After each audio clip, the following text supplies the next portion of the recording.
Hello बच्चों, हम देख रहे हैं कक्षा 9वीं की सामाजिक विज्ञान में इतिहास। और इतिहास में अर्धवार्षिक परीक्षा में कौन कौन से अध्याय आएंगे और आपको कौन कौन से प्रश्नोत्तर तैयार कर लेने चाहिए।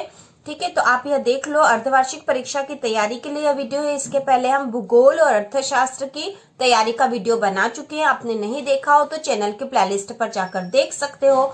तो इतिहास कक्षा 9वीं की इतिहास जो कि सामाजिक विज्ञान का भाग है, इसमें अध्याय 1 और 2 अर्धवार्षिक परीक्षा में आने वाले हैं। अध्याय 1 जो है फ्रांसीसी क्रांति और अध्याय 2 में है यूरोप में समाजवाद एवं रूसी क्रांति। तो ये दोनों अध्याय हम पढ़ चुके हैं बच्चों, इनके वीडियो हम बना चुके हैं। हमने पढ़ के समझा दिया था, महत्वपूर्ण पॉइंट नोट कर लिए थे और इनके प्रश्नोत्तर के वीडियो भी चैनल की प्लेलिस्ट पर उपलब्ध है बच्चों। यदि आपने नहीं देखे हो तो देख लीजिए, जिससे कि आप एग्जाम की तैयारी अच्छे से कर सको। इस अध्याय के जो प्रश्नोत्तर है, यहाँ जो प्रश्न दे रखे हैं, इनके अलावा पाठ में से भी प्रश्न पूछे जा सकते हैं। इसके लिए हमें यह अध्याय पढ़ना बहुत आवश्यक था और इसके वीडियो बने हुए हैं। ठीक है, आपने यदि पहले से देखे हो तो उसे आपको समझ में आ ही गया होगा, लेकिन अब इस समय देखने का समय नहीं है क्योंकि आपकी एग्जाम आ चुकी है। तो इसके जो महत्वपूर्ण प्रश्नोत्तर है, इनके वीडियो आप देख लीजिएगा। ठीक है, तो पहला प्रश्न है, फ्रांस में क्रांति की शुरुआत किन परिस्थितियों में हुई। तो इसके उत्तर का वीडियो बना चुके हैं बच्चों, आप देख लेना उसको। फ्रांसीसी समाज के किन तबकों को क्रांति का फायदा मिला। कौन से समूह सत्ता छोड़ने के लिए मजबूर हो गए। क्रांति के नतीजों से समाज के किन समूहों को निराशा हुई होगी, यह भी महत्वपूर्ण है। और 19वीं और 20वीं सदी की दुनिया के लिए फ्रांसीसी क्रांति कौन सी विरासत छोड़ गई, यह बहुत अधिक महत्वपूर्ण है क्योंकि फ्रांसीसी क्रांति जो विरासत छोड़ गई थी वह आज भी चल रही है। इसके अलावा अगला जो प्रश्न है, उन जनवादी अधिकारों की सूची बनाए जो आज हमें मिले हुए हैं और जिनका उद्गम फ्रांसीसी क्रांति में है। ठीक है, और अगला जो प्रश्न है, क्या आप इस तर्क से सहमत है कि सार्वभौमिक अधिकारों के संदेश में नाना अंतर्विरोध थे। यह भी आप पढ़ लेना। ठीक है, और इसको भी पढ़ लेना। तो सबसे अधिक महत्वपूर्ण जो प्रश्न है इसमें, फ्रांस में क्रांति की शुरुआत किन परिस्थितियों में हुई। ठीक है, फ्रांस में क्रांति की शुरुआत किन परिस्थितियों में हुई और यह कौन सी विरासत छोड़ गई थी। ठीक है, और किन किन तबकों को इस क्रांति का फायदा मिला था और जनवादी अधिकार कौन कौन से। ठीक है, तो यह ज्यादा महत्वपूर्ण प्रश्न है बच्चों, आप इनको पढ़ लीजिएगा। अध्याय यूरोप में समाजवाद एवं रूसी क्रांति, यह पूरा अध्याय हम पढ़ चुके बच्चों। ठीक है, इसमें जो महत्वपूर्ण बातें थी हमने उसी समय नोट भी कर ली थी। ठीक है, अंडरलाइन करते हुए पढ़ा था हमने। यदि आपने हमारे साथ पढ़ा होगा तो आपको अच्छे से समझ में आ गया होगा। ठीक है, उदारवादी, रेडिकल और रूढ़िवादी, यह भी महत्वपूर्ण है इस पाठ में। ठीक है, अब इसके प्रश्नोत्तर जब हम देखते हैं, इसके जो प्रश्नोत्तर है यह है, रूस के सामाजिक, आर्थिक और राजनीतिक हालात 1905 से पहले कैसे थे। ठीक है, 1917 से पहले रूस की कामकाजी आबादी यूरोप के बाकी देशों के मुकाबले किन किन स्तरों पर भिन्न थी।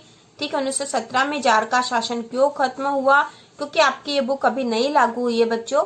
आपके एमपी बोर्ड में एनसीईआरटी की बुक लागू हो गई है, इसलिए जो महत्वपूर्ण प्रश्न है उनके बारे में इतना परफेक्ट नहीं कहा जा सकता है। ठीक है, तो आपको सारे प्रश्न एक बार पढ़ लेने चाहिए और ये आवश्यक नहीं है 2 सूची बनाने वाला। ठीक है, अगला जो है, बोल्शेविकों ने अक्टूबर क्रांति के फौरन बाद कौन कौन से प्रमुख परिवर्तन किए। ठीक है, यह महत्वपूर्ण है। और ये जो टिप्पणी है संक्षेप में लिखने वाली, यह आपको करना है। ठीक है, यह करना है। कुलक, ड्यूमा, 1900 से 1930 के बीच महिला कामगार, उदारवादी और स्टालिन का सामूहिकीकरण का कार्यक्रम, ये सारे जो संक्षेप वाले हैं महत्वपूर्ण है, टिप्पणी में आ सकते हैं बच्चों। ठीक है, इसमें आप ये प्रश्न छोड़ सकते हो, बाकी आप कर लीजिएगा, ज्यादा बड़े भी नहीं होंगे। और इनका वीडियो बना हुआ है, आप चैनल की प्लेलिस्ट पर जाकर देख सकते हो, बहुत आसान भाषा में लिखा हुआ है। ठीक है, और एक प्रश्न से दूसरे प्रश्न का उत्तर भी उसमें जुड़ा हुआ, आप आसानी से याद कर लोगे बच्चों। साथ ही सामाजिक विज्ञान में, ठीक है, सामाजिक विज्ञान कक्षा 9वीं में राजनीति विज्ञान, राजनीति शास्त्र में से 2 अध्याय आने वाले हैं आपकी अर्धवार्षिक परीक्षा में। और ये अध्याय है अध्याय 2 और अध्याय 3, ये 2 अध्याय आपकी अर्धवार्षिक परीक्षा में आएंगे बच्चों। इन दोनों के प्रश्नोत्तर आपको तैयार करने हैं। ठीक है, संविधान निर्माण और चुनावी राजनीति। अध्याय 2 है, उसमें जो महत्वपूर्ण प्रश्न है वह है प्रश्न नंबर 2, तीसरा, चौथा, ये ऑब्जेक्टिव में आ सकते हैं बच्चों, ऑब्जेक्टिव में आ सकते हैं। दक्षिण अफ्रीका का लोकतांत्रिक संविधान बनाने में इनमें से कौन सा टकराव सबसे महत्वपूर्ण था? तो इसका उत्तर आएगा गोरे अल्पसंख्यक और अश्वेत बहुसंख्यकों का। लोकतांत्रिक संविधान में इनमें से कौन सा प्रावधान नहीं रहता? प्रश्न नंबर जो तीसरा है, लोकतांत्रिक संविधान में इनमें से कौन सा प्रावधान नहीं रहता? तो इसका उत्तर होगा शासन प्रमुख का नाम यह नहीं रहता, बाकी सभी रहते हैं।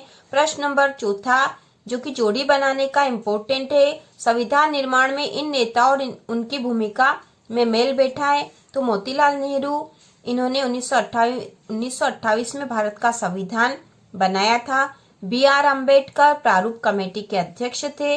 राजेंद्र प्रसाद संविधान सभा के अध्यक्ष थे और सरोजिनी नायडू संविधान सभा की सदस्य। उसी प्रकार जो अगला प्रश्न है, पांचवा, यह भी आप पढ़ लेना। प्रश्न नंबर 6 इम्पोर्टेंट है, ठीक है, जोड़ी बनाने का ही था। ठीक है, हमारे संविधान को दिशा देने वाले कुछ मूल्य और उनके अर्थ है, इन्हें आपस में मिलाकर दोबारा लिखिए। तो संप्रभु, फैसले लेने का सर्वोच्च अधिकार लोगों के पास है। गणतंत्र, शासन प्रमुख एक चुना हुआ व्यक्ति है। बंधुत्व, लोगों को आपस में परिवार की तरह रहना चाहिए। और धर्मनिरपेक्ष, सरकार किसी धर्म के निर्देशों के अनुसार काम नहीं करेगी। यह महत्वपूर्ण प्रश्न है। अध्याय 2 में से जो प्रश्न बनते हैं इम्पोर्टेंट है। चुनाव क्यों होते हैं, इस बारे में इनमें से कौन सा वाक्य ठीक नहीं है? तो जो ठीक नहीं है वह है, चुनाव लोगों को न्यायपालिका के कामकाज का मूल्यांकन करने का अवसर देते हैं। क्योंकि न्यायपालिका का चुनाव से कोई संबंध नहीं होता, इसलिए यह उत्तर ठीक नहीं है, यह वाक्य ठीक नहीं है, बाकी सब ठीक है। फिर अगले प्रश्न पर दूसरा जो है, भारत के चुनाव लोकतांत्रिक है, यह बताने के लिए इनमें से कौन सा वाक्य सही कारण नहीं देता है? तो इसका उत्तर होगा, भारत में दुनिया के सबसे ज्यादा मतदाता है। ठीक है, यह कारण सही नहीं है, बाकी कारण सही है। ठीक है, तो इसमें पहले वाले में आएगा ग वाला, चुनाव लोगों को न्यायपालिका के कामकाज का मूल्यांकन करने का अवसर देते हैं। और दूसरे में आएगा, भारत में दुनिया के सबसे ज्यादा मतदाता है। ठीक है, इसी प्रकार प्रश्न नंबर जो तीसरा है, ठीक है, मिलान करना, इसमें समय समय पर मतदाता सूची का नवीनीकरण आवश्यक है ताकि इसका आएगा चौथा, संभव है कुछ लोग उस जगह से अलग चले गए हों जहां उन्होंने पिछले चुनाव में मतदान किया था। ख है, कुछ निर्वाचन क्षेत्र अनुसूचित जाति और अनुसूचित जनजाति के लिए आरक्षित है ताकि समाज के हर तबके का समुचित प्रतिनिधित्व हो सके। ग है, प्रत्येक को सिर्फ एक वोट डालने का हक है ताकि हर एक को अपना प्रतिनिधि चुनने का समान अवसर मिले। और घ वाला है, सत्ताधारी दल को सरकारी वाहन के इस्तेमाल की अनुमति नहीं, क्योंकि हर उम्मीदवार को चुनाव में लड़ने का समान अवसर मिले। तो इस प्रकार यह कुछ महत्वपूर्ण प्रश्न है बच्चों।